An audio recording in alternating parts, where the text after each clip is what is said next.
सर्वांना माझा नमस्कार। माझे नाव अनुष्का सोपान फपाटे।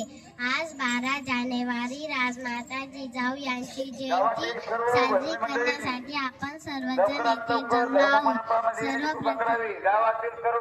सर्वप्रथम राजमाता जिजाऊ यांना माझा मानाचा मुजरा।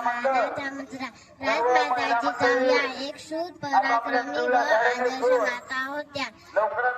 त्यांचा जन्म 12 जानेवारी 1598 रोजी महाराष्ट्रातील बुलढाणा जिल्ह्यातील सिंदखेडराजा येथे झाला। त्यांच्या वडिलांचे नाव लखुजी जाधव व आईचे नाव मासाबाई असे होते। त्यांचा विवाह शहाजी राजे भोसले यांच्याशी झाला।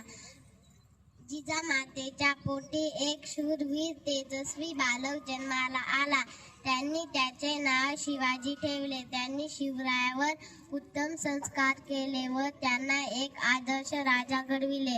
राजमाता जिजाऊ या स्वराज्याचे प्रेरणास्थान होत्या। या राजमातेला माझा कोटी कोटी प्रणाम। जय जय भारत।